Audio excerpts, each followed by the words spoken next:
अस्सलामुअलैकुम।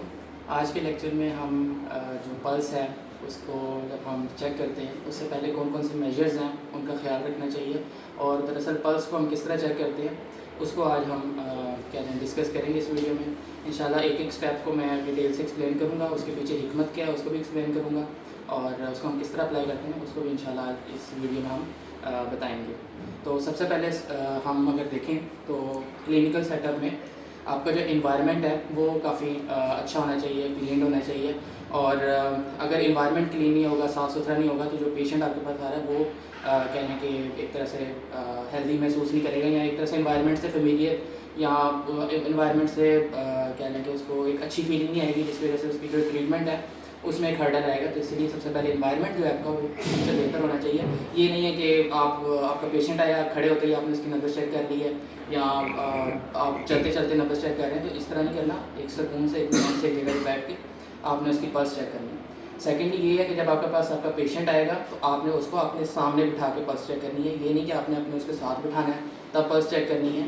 तो पेशेंट के सामने बैठा होना ये कहने के लाजमी है कि पल्स चेक करने के लिए ये एक लाजमी चीज़ है। उसके बाद थर्ड ये है कि हमने जो पल्स चेक करनी होती है वो दरअसल होती है रेडियल आर्टरी की पल्स चेक करनी होती है।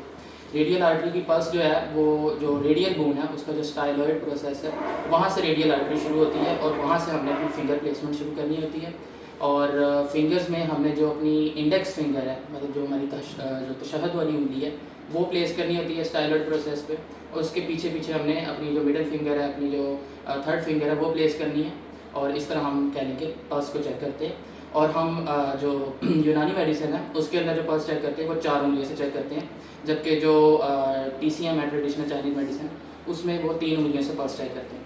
तो हम जो पल्स चेक करेंगे वो 4 उंगलियों पर कहने के बेस करेगी।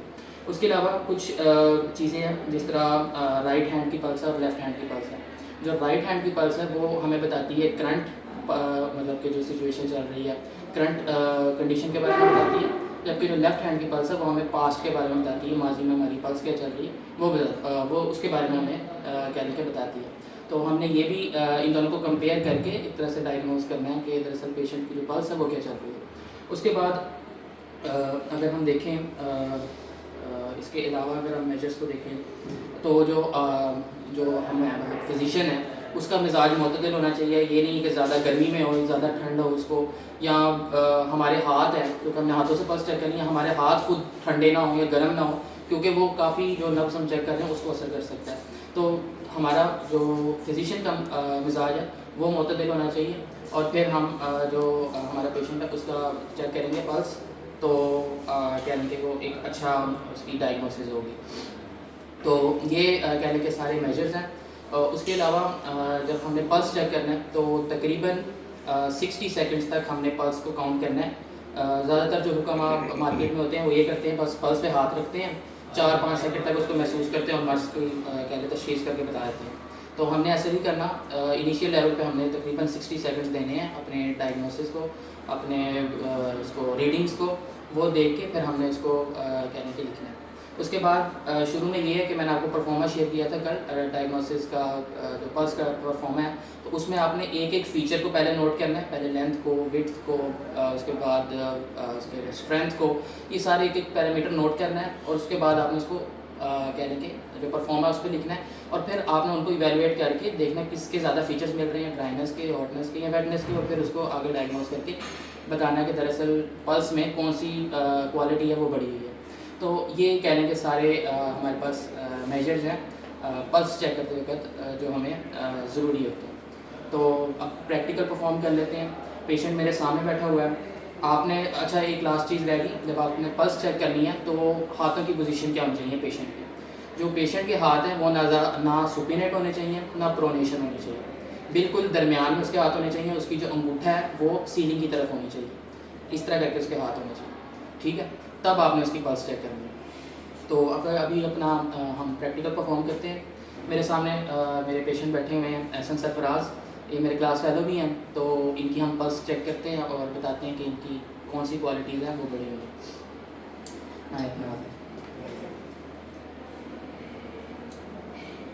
ये देखें हैंड उसका जो है वो सीलिंग की तरफ है। फिंगर प्लेसमेंट मैंने देखें बिल्कुल कहने के एक लाइन के साथ, सिमेट्री के साथ अपनी फिंगर्स प्लेस कर दी हैं। अगर कुछ कंडीशंस में ये प्लेस नहीं होती तो आपने करना क्या है कि इनको किसी हमवार सतह पर, फ्लैट सरफेस पर इस तरह मार के इनको बराबर कर लेना है इन फिंगर्स को, तब आपने इसको इधर प्लेस करना है। और स्टाइल आउट प्रोसेस पे मैंने कहा था प्लेस करना है। ऐसे प्लेस करके पल्स को चेक करना है, पैरामीटर्स को नोट करना है, ठीक है। और शुरू में मैंने बताया था आपने बिल्कुल सुपरफिशियल अपने हाथ रखने, कोई दबाना नहीं है। आहिस्ता आहिस्ता अगर आपको पल्स नहीं महसूस हो रही फिर आपने दबाना है, फिर आपने दबाना है। तो ये सिर्फ एक पैरामीटर को चेक करने के लिए, मतलब जो सुपरफिशियल मतलब जो पल्स की डेप्थ है उसको चेक करने के लिए आपने ये मतलब तरीकाकार इस्तेमाल करना है। बाकी जो डिफरेंट क्वालिटीज़ हैं जैसे विड्थ है, स्ट्रेंथ है, टेम्परेचर है, स्पीड है, इन सब को चेक करने के लिए आपने थोड़ा प्रेस करके उसको चेक करना है, क्योंकि वैसे वो पालपेट होने से इतना खास महसूस नहीं होगा। तो इस तरह कहने के हमने अपनी जो पल्स है उसको चेक करना है। लास्टली एक मैं टिप देता चलूँ, जब हम पल्स चेक करते हैं तो हम अपनी ये जो फिंगर्स हैं उनका इस्तेमाल करके पल्स को चेक करते हैं। और कई दफ़ा ऐसे होता है कि जो लड़के हैं वो ज़्यादा मुशक्क़त का काम करते हैं या लड़कियां वो घर का काम करती हैं, तो उस वजह से उंगलियों पे कहने के एक तरह से स्कारिंग टाइप हो जाती है, या जो टिश्यूज़ हैं या जो फिंगर्स हैं वो ज़्यादा सेंसिटिव नहीं होती हैं, वो इतनी जल्दी पल्स को कैच नहीं करती हैं। तो उस कंडीशन में हम जो तेल है, रोगन है, वो अप्लाई करते हैं, जिसमें रोगन ज़ैतून भी अप्लाई कर सकते हैं। फिर जो हमारे पास इसको कहते हैं मोस्ट कॉमनली हेयर पे अप्लाई होता है यार, नहीं कोकोनट, मस्टर्ड ऑयल अप्लाई कर सकते हैं। जैतून का जो मस्टर्ड ऑयल है वो अप्लाई कर सकते हैं। तो ये 2 ऑयल्स हैं जो बेस्ट हैं, हम स्किन की जो सेंसिटिविटी है उसको इंक्रीज़ करने के लिए हम अप्लाई करते हैं। तो ये था हमारे इस प्रैक्टिकल लेक्चर में।